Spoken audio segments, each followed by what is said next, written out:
19 a 21. 16, desculpa, Gálatas 5, do 16, a partir do 16.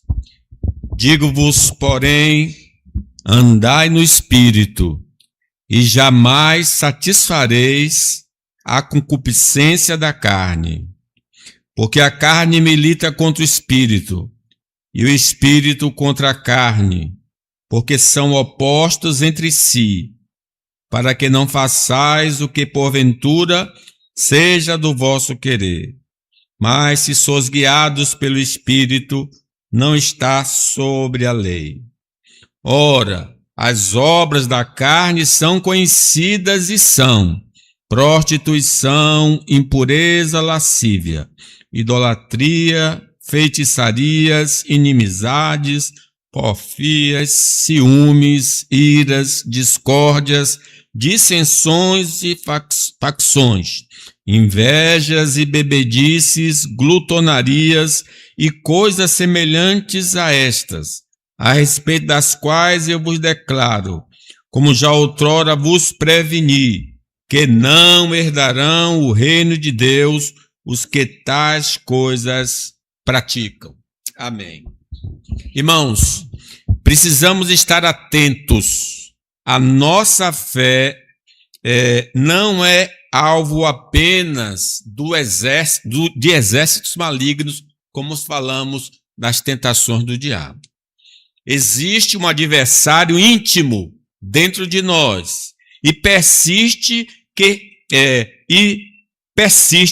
reside em nossa própria natureza, o qual as Escrituras chamam de carne. Não é o corpo humano, é a natureza velha, a natureza herdada de Adão.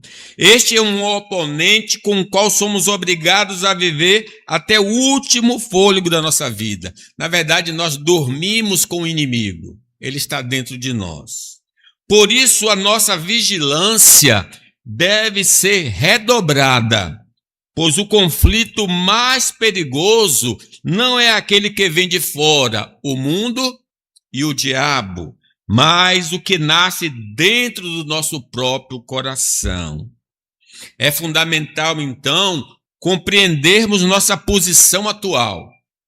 Em Cristo, o poder do pecado foi quebrado, mas a sua presença ainda é uma realidade diária com a qual lutamos. O pecado não terá domínio, mas ele ainda está dentro de nós. Essa evidência, essa convivência cessará na morte, quando entraremos no estado intermediário, e será definitivamente eliminada na ressurreição, com a inauguração do novo céu e da nova terra. O estado de glória, não mais o pecado habitará em nós. O pecado hoje é um hóspede indesejado, que não tem mais autoridade, mas que só será expulso por completo quando formos revestidos da nossa herança eterna. Então não adianta botar uma vassoura atrás da porta, porque ele não vai embora, ele não foge através desses efeitos humanos. Por isso vamos tratar do seguinte tema: a carne, o inimigo interno do cristão. A primeira afirmativa: não estamos imunes como cristãos de manifestar as obras da carne. Versículo 16, comigo. Digo, porém, andai no Espírito, e jamais satisfareis a concupiscência da carne. Deus, irmãos, em sua infinita bondade, nos equipou com meios de graça. São a oração, o culto, a comunhão, a ceia, ferramentas essenciais para o nosso fortalecimento e capacitação para os confrontos espirituais. Ao mesmo tempo que é um alimento espiritual, é uma arma de guerra contra as forças do mal, contra o homem interior, o velho homem. No entanto, corremos o risco constante da negligência. Aqueles que querem fazer regime, por exemplo, uma semana está inteiro. No outro dia, num domingo, vê aquele monte de comida e cai, e acaba perdendo o seu trabalho, né? Muitas vezes permitimos que as alegrias deste mundo, ainda que legítimas, não estamos falando das que são proibidas, ocupem o espaço da nossa devoção. Quando deixamos de lado a oração, a leitura das Escrituras, a comunhão dos santos e o uso zeloso dos sacramentos, lembrar do nosso batismo, participar da ceia do Senhor, tornamo-nos vulneráveis. Não podemos enfrentar um exército invisível se ignorarmos o suprimento que o Senhor nos disponibilizou. Então, a nossa devoção pessoal precisa ser cultivada com muita disciplina. Precisamos compreender a relação direta entre nossa vida devocional e o nosso caráter. Quando a nossa devoção enfraquece, ler a Bíblia, por exemplo, os sintomas da carne que estavam latentes começam a borbulhar em nosso interior. É só deixar de comer, as pernas tremem. A dor de cabeça vem. Quem não se alimenta espiritualmente vai fazer com que a natureza velha comece a se manifestar. O que começa com um desejo desordenado no coração, inevitavelmente se manifesta em nossas palavras e ações. Jesus falou, é do coração que procede todo mal plano. A negligência espiritual é o solo onde o pecado floresce. Sem o fortalecimento diário no Senhor, tornamo-nos meros reprodutores da nossa natureza pecaminosa diante do mundo. Porque eu não manifesto o fruto do Espírito? Porque eu não dou lugar ao Espírito. Então, não há possibilidade. Mateus, então, o que é que diz? Mateus 26, 41. Leamos. Vigiai e orai, para que não entreis em tentação. O espírito, na verdade, está pronto, mas a carne é fraca. Não é o corpo. Irmãos, a ordem de Cristo em Mateus é clara e absoluta. Vigiai e orai. Jesus sabia que, embora nosso espírito regenerado deseje o bem, a nossa carne ou velha natureza permanece fraca e inclinada ao erro. Paulo chega a dizer, eu não entendo o meu modo de agir. Um lado eu quero ser santo, outro lado me empurra para o mal. Se negligenciarmos essa guarda espiritual, seremos facilmente dominados pelas velhas práticas da nossa natureza caída. O resultado será um testemunho desastroso. É muito comum entre nós a gente, está na carne, irmão? Está na carne? É porque ele está manifestando algum fruto, uma obra da carne. Quem vai envergonhar a igreja, confunde o mundo, ele não é crente, porque está assim, e vai entristecer o coração de Deus, vai entristecer o Espírito de Deus. A vigilância é o preço da nossa integridade e a garantia de que a luz de Cristo brilhará por meio de nós sem impedimento. Então, a vigilância é algo constante. Meus irmãos, nossa vigilância constante é a marca da nossa jornada terrena, mas ela tem um dia e um lugar para terminar. Claro, essa vigilância não vai ser para todos sempre. Basta deixar esse mundo ou então entrar no estado de glória. Quando chegarmos na nossa pátria celestial, a guerra contra o pecado cessará definitivamente. Amém. No céu, não apenas seremos impedidos de pecar, mas a própria natureza da nossa vontade será tão transformada que não teremos mais qualquer desejo de ofender a Deus. Não quero pecar mais. Vem aqui, eu faço oração para você ir logo e não peca mais, né? Até aquele dia, lutemos com paciência, sabendo que a fadiga da vigilância será recompensada com a paz eterna da glória. Ser fiel até a morte. e vou lhe dar a coroa da vida. Efésios 6:18 diz, com toda oração e súplica, orando em todo o tempo no Espírito, e para isso vigiando com toda perseverança e súplica por todos os santos. Não podemos nos acomodar às reuniões da nossa oração aqui da sexta-feira, ou na quinta, ou mesmo no domingo. Precisamos ter uma vida particular de oração. Mas precisamos então reconhecer a nossa total incapacidade pessoal. Sem a influência direta e contínua do Espírito Santo, é impossível resistir aos impulsos da carne. A nossa força de vontade é insuficiente contra a natureza decaída. Por isso, a ordem bíblica em Gálatas 5,16 é a nossa única garantia de vitória. Vamos dizer? Andai no Espírito e jamais satisfareis a concupiscência da carne. Veja que espírito está com uma letra maiúscula, não falando do nosso espírito, mas do Espírito Santo. Vencer o pecado não é lutar sozinho, mas render-se ao governo do Espírito Santo, permitindo que a sua vida em nós anule os desejos da nossa antiga natureza. É ele que faz a obra. Eu preciso apenas me submeter ao que ele está ordenando.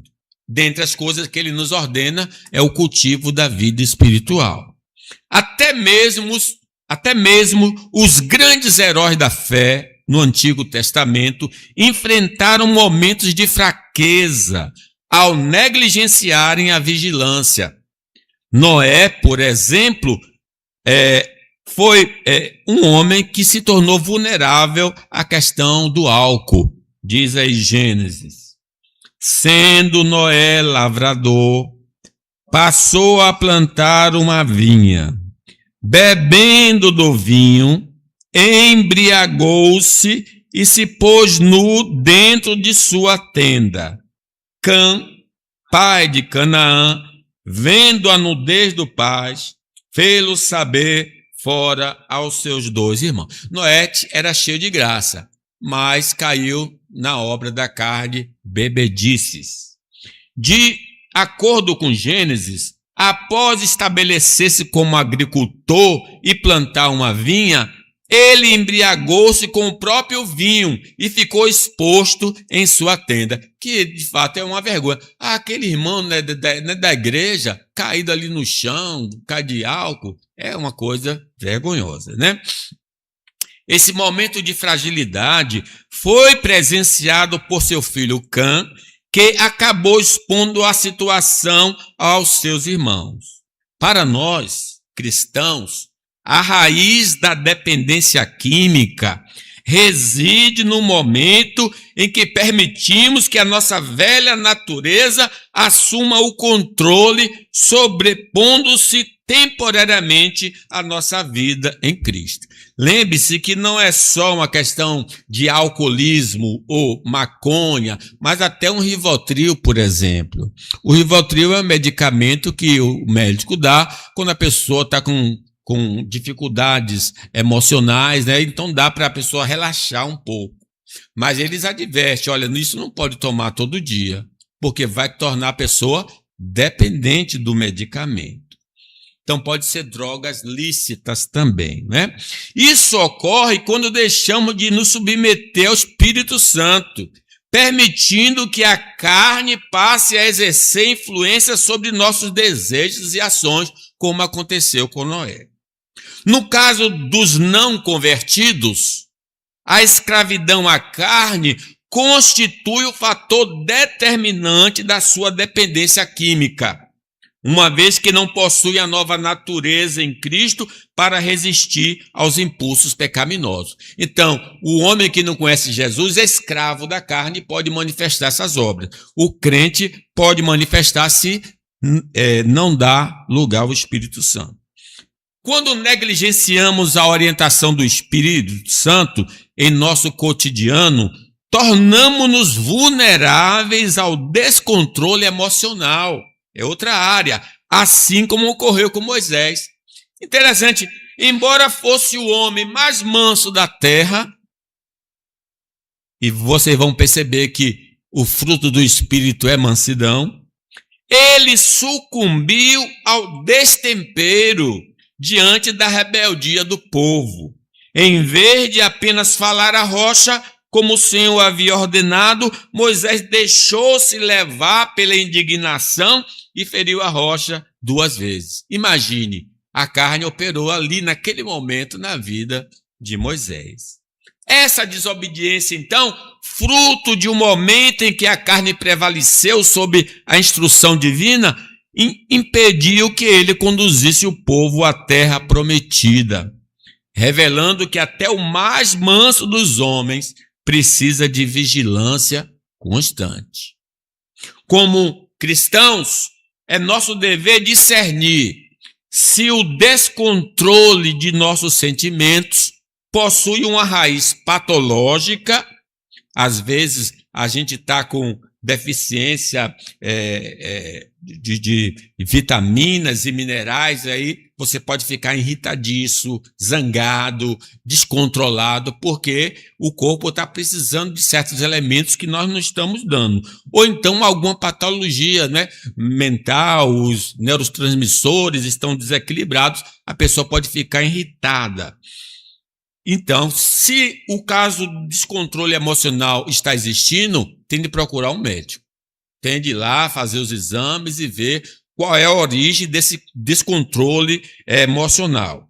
Ou se é uma manifestação da carne pecaminosa, demandando arrependimento e disciplina. Agora, se esse descontrole é por causa da carne, aí é um outro tipo de tratamento e não que medicamento procurar um nutrólogo ou coisa desse tipo. O rei Davi, por exemplo, reconhecido como um homem segundo o coração de Deus, serve de alerta sobre as consequências de ignorar a direção do Espírito Santo. Ao permitir que o ócio e os impulsos da velha natureza prevalecessem, ele caiu em uma espiral de adultério e assassinato. O relato de 2 Samuel descreve o momento em que Davi, ao observar Batseba do seu terraço, deixou-se dominar pelo desejo. O que começou com um olhar negligente culminou em um pecado que marcou profundamente sua história e a sua linhagem. Olha, lembrando aqui um fato específico da vida dele. Portanto, como servo de Deus, precisamos reconhecer que a presença de sentimentos impuros ou a prática de comportamentos imorais são evidências claras de que estamos operando sobre a influência da carne e não sobre o governo do Espírito. Tem muito pensamento impuro em mim, ou eu tenho atitudes impuras, então significa que é a carne que está operando e manifestando o controle. A falta de submissão ao Espírito Santo pode nos conduzir ao abismo da idolatria, como ocorreu com o rei Salomão. Apesar de ter sido amado pelo Senhor e agraciado com sabedoria sem igual, Salomão permitiu que as suas inclinações sentimentais pervertessem sua devoção. Ao se apegar às mulheres estrangeiras, contrariando a ordem divina, ele abriu as portas para deuses estranhos, como Astarote e Moloque, e ergueu então altares a esses deuses. Lá em Reis nos revela que o coração de Salomão, uma vez fiel, tornou-se dividido e, por fim, desviado pela influência da carne do velho homem. O próprio Salomão, o homem mais sábio do mundo. Tais exemplos, irmãos, bíblicos, não servem para a nossa admiração. Fulano pecou? Não, mas para o nosso alerta. Visto que nossas inclinações são idênticas a deles. Nós somos homens semelhantes aos homens do Antigo Testamento. Vivemos sob um cerco contínuo da carne, que busca desesperadamente nos dominar. No entanto, temos à nossa disposição um antídoto eficaz, uma vida guiada pelo Espírito Santo. Andai no Espírito e jamais satisfareis o desejo da carne. É a nossa obediência ao Espírito que estabelece o limite onde o domínio da carne termina. Refletir sobre o que Deus deseja para nós é o melhor caminho para anular os planos e pensamentos errados. Quando focamos na eternidade, não damos espaço para as fantasias de prazeres passageiros que o pecado oferece. Sejamos então vigilantes, pois o bem da nossa alma depende dessa firmeza espiritual. Viver sobre a manifestação das obras da carne atrai severa disciplina do Senhor sobre nós. Além disso, perdemos o crédito diante do mundo e da comunidade dos santos. Portanto, vamos urgentemente nos arrepender e confessar ao Senhor se o velho homem tem prevalecido nas nossas vidas. Devemos suplicar o seu perdão e clamar por auxílio divino, para que não sejamos mais escravos dos desejos da carne. Se confessarmos nossos pecados, Ele é fiel e justo para nos perdoar e nos purificar de toda a injustiça. Segunda afirmativa. Qualquer área da nossa vida pode ser influenciada pela carne. Leamos. Ora, as obras da carne são conhecidas e são prostituição, impureza, lascívia, idolatria, feitiçarias, inimizades, porfias, ciúmes, iras, discórdias, dissensões, facções, invejas, bebedices, glutonarias e coisas semelhantes a esta. Nenhuma área da nossa vida está imune à influência da carne. Como o apóstolo Paulo descreve em Gálatas, as suas obras são manifestas e diversificadas, desde os pecados de imoralidade sexual, como a prostituição e a lascívia, até desvios do espírito e do caráter, como a idolatria, as inimizades, as iras e as invejas. Essa lista revela que a nossa natureza caída tenta se infiltrar em cada detalhe do nosso viver. A lista das obras da carne apresentadas nas Escrituras não possui um caráter exaustivo, mas sim ilustrativo, porque ele não mencionou todas as obras da carne. Por exemplo, a preguiça. Ao mencionar coisas semelhantes a estas, o texto bíblico nos alerta que a natureza pecaminosa é multiforme e pode manifestar-se de várias maneiras, adaptando-se às inclinações específicas de cada indivíduo e às tentações do seu tempo. Todos nós devemos nos manter em constante vigilância, pois ao cedermos à velha natureza, corremos o risco de cometer desde pecado de foro íntimo, que é os pensamentos, os sentimentos, dos quais apenas Deus é juiz, até faltas externas de cunho escandaloso, que nos sujeitam à censura pública e à perda do nosso testemunho diante dos homens, como aconteceu com Davi no caso do adultério e assassinato. Em Samuel, 2 Samuel, é dito sobre o pecado dele.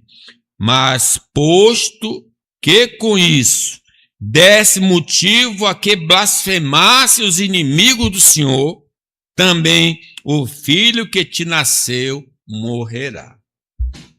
Quando nossa imunidade espiritual está baixa, tornamos-nos alvos fáceis para as investidas da carne na área da impureza sexual.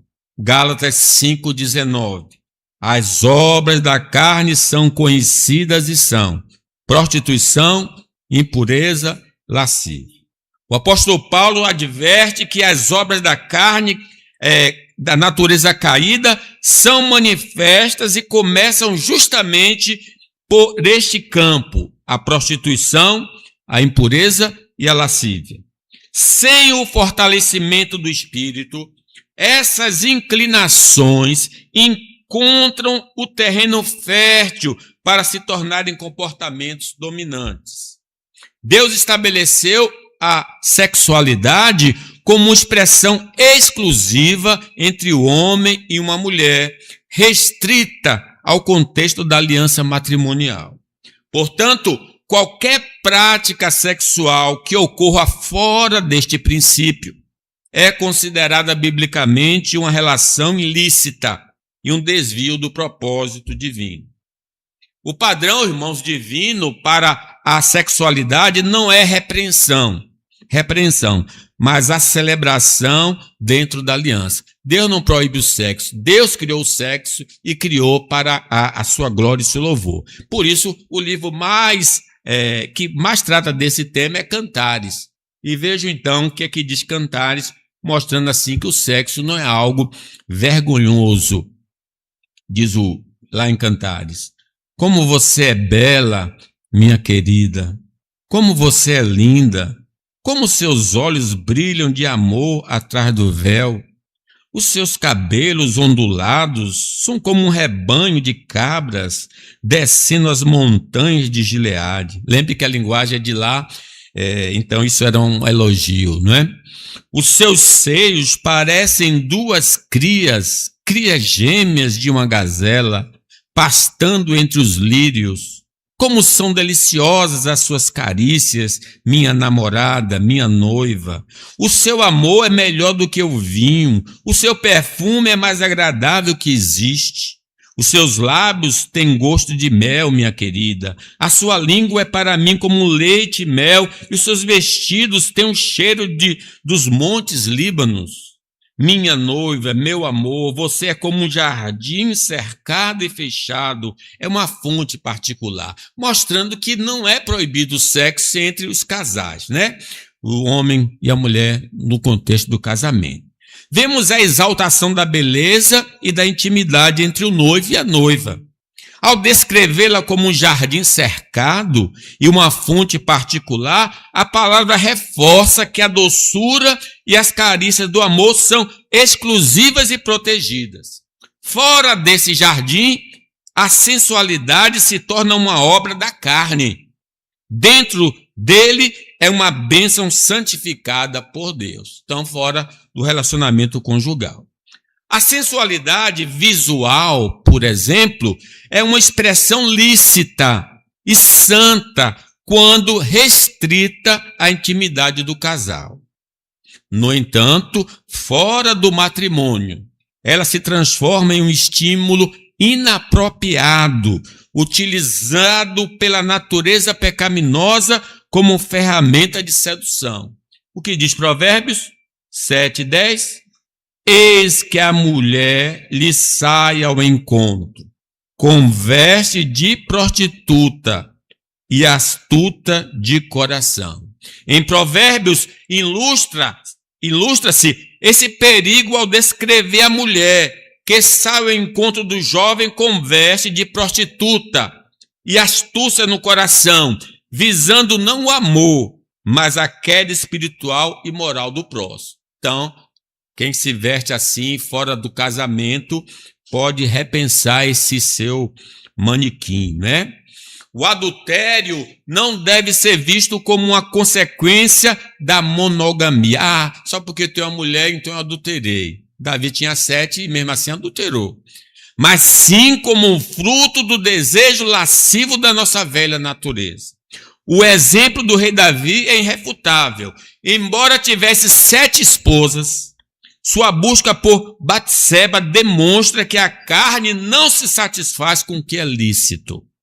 A natureza pecaminosa não procura suprimento, mas sim a quebra de limites, provando que o pecado é uma questão de inclinação espiritual, não de carência física. Não podemos, irmãos, ignorar que a velha natureza também se expressa através do consumo e compartilhamento de conteúdos sexuais inapropriados. Fotos, vídeos, textos ou áudios que retratem atividades sexuais explícitas para entretenimento são manifestações da carne. O que diz Paulo em Efésios 5, leiam comigo.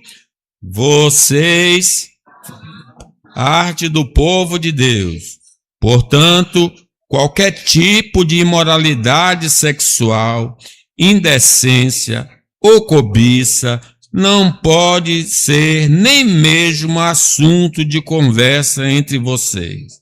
Não usem palavras indecentes, não digam coisas tolas ou sujas, pois isso não convém a vocês. Pelo contrário, digam palavras a Deus. A instrução de Efésios é clara. Como o povo de Deus, tais imoralidades e indecências não devem sequer ser assunto entre nós. Em vez de consumir o que é sujo e tolo, nossa boca e mente devem ser ocupados com palavras de gratidão. Portanto, aquele que reconhece não possuir o dom do autodomínio na área sexual, deve buscar urgentemente o casamento. É preferível assumir as responsabilidades do matrimônio do que viver em constante pecado, seja em pensamentos ou ações, diz Paulo em 1 Coríntios aos solteiros. Mas se vocês não podem dominar o desejo sexual, então casem, pois é melhor casar do que ficar queimando de desejo. Como orienta o apóstolo Paulo, se o desejo é intenso e difícil de controlar, o casamento é o caminho legítimo, pois é melhor casar do que viver queimando de desejo e vulnerável às quedas da carne. Os casados que persistem na imoralidade estão debaixo do domínio direto da velha natureza. Frequentemente, tentam justificar seus desvios lançando a culpa sobre os seus cônjuges. Mas a verdade é que o pecado nasce no próprio coração. A libertação do velho homem exige que parem de buscar desculpas externas e se arrependam genuinamente, reconhecendo que a mudança começa com a entrega total ao Espírito Santo. Irmãos, a desobediência ao Espírito Santo pavimenta o caminho para que a carne nos conduza, por exemplo, à idolatria. Como adverte Paulo em Gálatas 5:20. Entre as obras da natureza caída estão a adoração de falsos deuses e as feitiçarias. Isso nos mostra que o pecado não é apenas moral, mas espiritual. Quando deixamos de ser guiados pelo Senhor, nossa inclinação pecaminosa busca outros altares para adorar. Mesmo para crentes autênticos, o descuido da caminhada cristã pode resultar em um retrocesso espiritual drástico, em que a carne assume o controle e nossa inclinação à adoração de deuses imaginários. O amor ao dinheiro é uma idolatria, por exemplo. O exemplo do rei Salomão é uma advertência viva. Em sua negligência, ele passou a servir a Astarote e ao repulsivo Moloque. Isso nos ensina que ninguém é tão sábio ou maduro que não possa ser seduzido pela idolatria se deixar de priorizar sua comunhão com o Senhor. Lembre que os ídolos, eles têm outro tipo de imagem e na verdade eles não são imagens visíveis, mas estão dentro de nós. A busca, por exemplo, por entorpecentes, seja para o prazer efêmero ou para forçar experiências espirituais, torna-se um risco real quando deixamos de nos submeter ao Espírito Santo. Ao darmos lugar à carne pecaminosa, tentamos substituir o genuíno mover de Deus por estados de consciências artificiais. caindo na armadilha de buscar no químico o que só pode ser encontrado no espiritual. É aquele homem que diz, eu não consigo deixar de beber um copo, senão eu não tenho aquela alegria. É condicionado a essa coisa aqui. Quando estivermos sob a influência da carne, tornamos-nos vulneráveis a incorporar crenças não autorizadas pela palavra de Deus. Isso ocorre porque a natureza pecaminosa nos leva a desprezar a instrução do Espírito Santo, trocando a verdade absoluta das Escrituras por conveniências ou novidades doutrinárias que satisfazem o ego, mas não santificam a alma. Então, meus irmãos, o estado de nossos relacionamentos é um termômetro da nossa espiritualidade. Se houver discórdias, invejas e divisões, estamos evidenciando uma vida dominada pela velha natureza. Como as Escrituras advertem, agir segundo os homens é o oposto de andar segundo o Espírito. Relacionamentos fragmentados não são apenas dificuldades de personalidade, mas sinais de que a carne assumiu o controle de nossas interações. A incapacidade, por exemplo, de se alegar com um triunfo alheio é um sintoma claro de uma inclinação carnal. Se o sucesso do próximo gera em nós uma ira constante ou um sentimento de injustiça, estamos evidenciando que o velho homem ainda domina nossas emoções. Em vez de vivermos a liberdade do amor cristão, tornamos-nos prisioneiros da inveja, que é uma das obras mais destrutivas da natureza humana caída. Vê o outro com uma roupinha melhor, bonito, e fica com inveja, fica chateado porque não tem. É presença da carne. Nossas ações, irmãos, revelam a nossa caminhada. Pacificadores seguem o Espírito Santo, enquanto aqueles que semeiam discórdias, facções, dissensões, demonstram estar presos aos desejos da carne. Meus irmãos, o descontrole com a comida e a bebida é um sinal de que o velho homem ainda tenta assumir o controle. Claro que cada um tem uma quantidade razoável de se comer, difere de ambos, mas tem um que quer comer mais além. Pensa que é um camelo.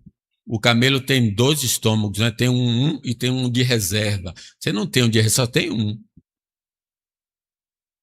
Que possamos buscar temperança, pois o uso moderado de todas as coisas demonstra que é o Espírito que nos guia. Imagine, ele está falando de bebida e comida, uma coisa tão simples, mas vai dizer se o cara é carnal ou controlado pelo Espírito Santo. Provérbio 23, 20. Vamos ler?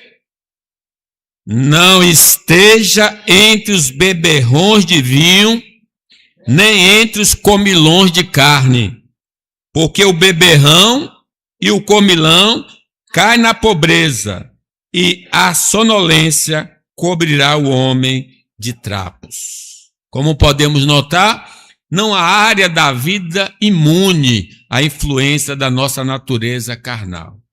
Precisamos de vigilância constante, pois até onde nos consideramos mais fortes, somos vulneráveis. O exemplo de Moisés é claro. Sendo o homem mais manso da terra, foi justamente nessa área que ele acabou cedendo à tentação. Não adianta tratar os sintomas se não atacarmos a raiz dos desejos. Gente, por que esse sintoma se manifesta? Porque a carne está no controle. Então, geralmente, quando a pessoa vai no médico, ela está com a febre alta, é um sintoma de uma doença, não é a doença. Claro, por causa do controle da temperatura, lhe dá um analgésico, alguma coisa para baixar a febre, mas não resolveu a causa. A causa precisa ser tratada, porque se não for tratada, volta de novo. Por que está voltando sempre de novo? Porque a causa não está sendo tratada. É a carne que está manifestando. Sem essa mudança profunda, apenas reciclamos nossos pecados. Precisamos pedir que o Espírito Santo mortifique a nossa natureza terrena, para que a nossa conduta reflita de fato a vida nova que recebemos em Cristo. Como servo de Deus, não podemos aceitar complacência quanto a esses sintomas surgem em nossa caminhada. Tais marcas não condizem com a vida regenerada e, guiados pelo Espírito Santo, nós podemos fazer com que elas desapareçam. No entanto, há esperança.